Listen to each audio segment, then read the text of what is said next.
माफ कर दीजिए सरकार, हमें माफ कर दीजिए। कहाँ आप, कहाँ हम? आप बेताल हैं और हम पाताल हैं। इस बार अगर आप बड़ा दिल रख के हमें माफ कर देंगे सरकार, तो अगली बार हम लंबी कतार में खड़े होके आपका पूरा कर चुका देंगे। मगधीरा, हमें जो कर भरना है ये रहा।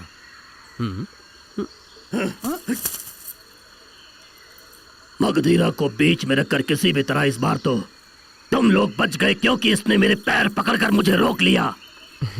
लेकिन आइंदा कर भरने में अगर कोई चालाकी दिखाई तो मैं तुम लोगों की समाधि बना दूंगा। सरकार, आपका नाम? विडारी। बड़े भाई विडारी, हमें माफी दे ले विदाई। हमारे जिंदाबाद बोलो भाई, जिंदाबाद। जिंदाबाद भाई विडारी, हमें माफी दे ले विदाई। जिंदाबाद। भाई ने खाया बकरी गोश्त, पंडित जी के पूरी छोले मार। भाई ने खाया बकरी गोश्त, पंडित जी के पूरी छोले मार। अरे सुनो, हमें माफ करके वो कब के चले गए मगधीरा। क्या? ओ मगधीरा, पूरा गांव तुम्हारी बहादुरी देखकर आश्चर्यचकित हो गया है। जो झुकता है वो गरजता भी है। आज पैर पकड़े, कल गला पकड़ोगे, ये हो के रहेगा, याद रखना। आपका आशीर्वाद होना चाहिए। एक छोटी सी मदद चाहिए। हमारे गांव में जब कोई आता है तो तुम्हें उसे सुरक्षित लेकर आते हो। कल यहाँ महापूजा है, दिन भी बहुत अच्छा है। मेरी बेटी पवल मल्ली पढ़ाई पूरी करके गांव वापस आ रही है। कल सुबह सुबह तुम नदी किनारे जाके मेरी बेटी को लेके आ सकते हो बेटा।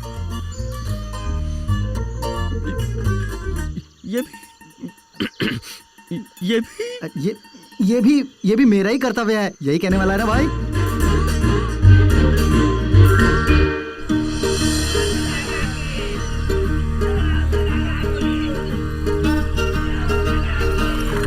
क्यों भाई मगधीरा, पवल वल्ली गोरी होगी या काली? अरे हरी होगी, चुपचाप चलो।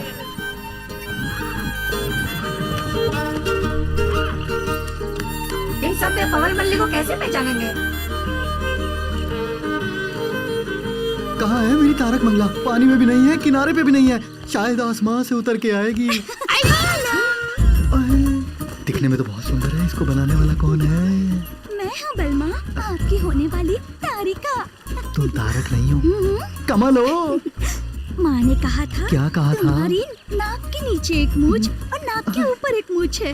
इस पूरी दुनिया में तुम्हारी तरह दो दो मूंछ रखने की हिम्मत तुम्हारे सिवा और कौन कर सकता है बलमा?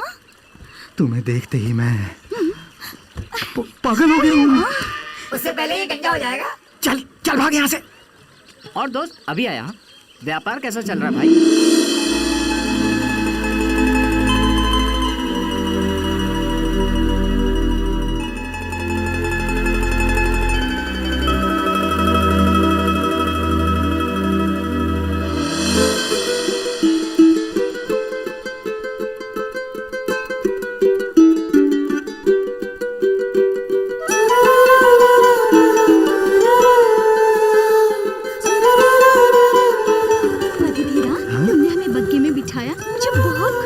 अभी देखो आगे आगे होता क्या है। मगधीरा, दाढ़ी मुझे उगने के बाद तुम तो और भी सुंदर लगने लगे हो। तुम्हारी मूछें नहीं आई है, इसका मतलब तुम बदली नहीं हो क्या? वैसे मुझे बोलना तो नहीं चाहिए। भगवान की बनी हुई एक रचना हो और उस पर ये साड़ी। ज्यादा बोलेगा तो मैं तेरा खून कर दूंगा। ठीक है, जाने दो। और बताओ, गांव में सब कैसा है? सब बहुत अच्छा चल रहा है। कल ही हमारे मगधीरा ने वेतार के पैर पकड़े और उससे विनती की और भाग्यनगर को बचा लिया है ना। क्या पैर पकड़ के गांव को बचाया? अरे भांडा फोड़ दिया। भाग्यनगर की बेटी हो कहते हुए शर्म आ रही है मुझे। दो रंगी, ये सब बताना बेकार है, ये समझेंगी नहीं। क्यों नहीं समझूंगी? हमारे गांव में मूंछों वाला मर्द नहीं है क्या?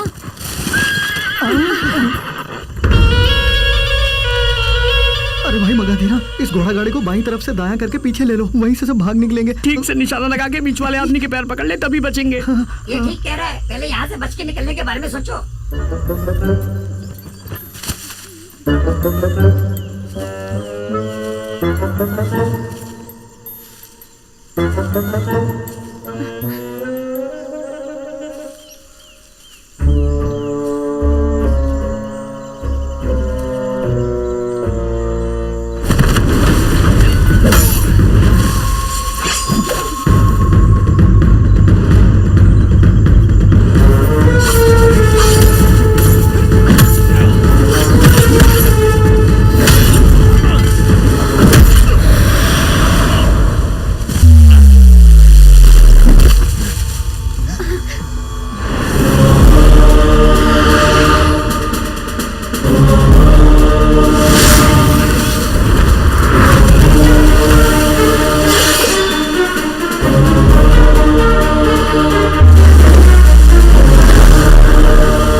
कहानी में तू शेर है, ये साबित कर दिया तूने मगधीरा। बाप रे, सबको मार के भगा दिया। इतनी ताकत है तुझमें, फिर कल क्यों तूने उसके पैर पकड़े? पवन मल्ली के लिए चाहे पूरी फौज ही क्यों ना जाए, मार मार के खत्म कर दूंगा। लेकिन वहाँ गांव में सब लोग हमारे भरोसे बैठे हैं, थोड़ा बहुत तो झुकना ही पड़ता है। वीरता का दूसरा नाम है सहन शक्ति। उसको अगर कोई डरपोक का नाम देता है तो मैं क्या कर सकता हूँ। अब बात यह है कि भाग्यनगर की बेटी होने पर शर्माने की कोई जरूरत नहीं है। मूंछों वाले आदमी वहाँ भी है। अब चलो ना यार, इंतजार की घड़ियां खत्म हुई तारिका। अब हमारी शादी की तैयारियां बड़े जोश में करेंगे और सब कुछ झटपट निपटा लेंगे। माँ, आओ बेटी। अच्छी हो माँ। पिताजी, माँ, रास्ते में बड़ी मुसीबत आई, लेकिन मगधीरा ने हमें बचा लिया। हम तुम्हारे शुक्रगुजार हैं बेटा। ये तो मेरा कर्तव्य है। आप पिताजी।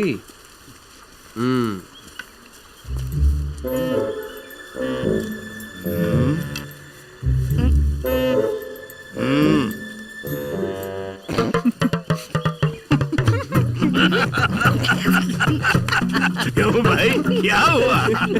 अरे कुछ बोलोगे? हमें बिल्कुल भरोसा ही नहीं हो रहा है। आपके भेजे गए वेताल लोग सच्चे वेताल से भी बढ़कर ये निकले। हुई ना बात। क्या अभिनय किया, क्या अभिनय किया, क्या युद्ध किया, यहाँ से वहाँ उड़ रहे थे। गधीरा, तुझे लड़ते हुए देखकर तेरी दिलेरी पर पवन मल्ली तुझसे प्यार करने लगी होगी ना?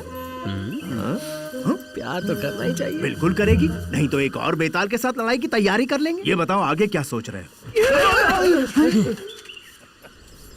उत्तर पूजा।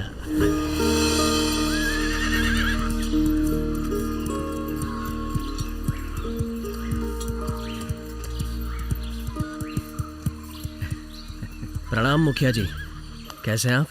हाँ, मैं ठीक हूँ बेटा। वैसे आज ठंड बहुत ज्यादा है।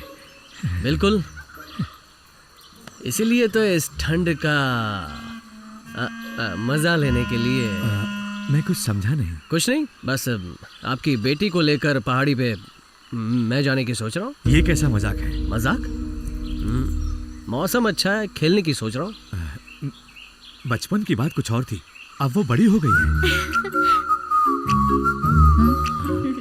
मल्ली, चलोगी क्या? बस ऐसे ही घूम के आते हैं थोड़ा।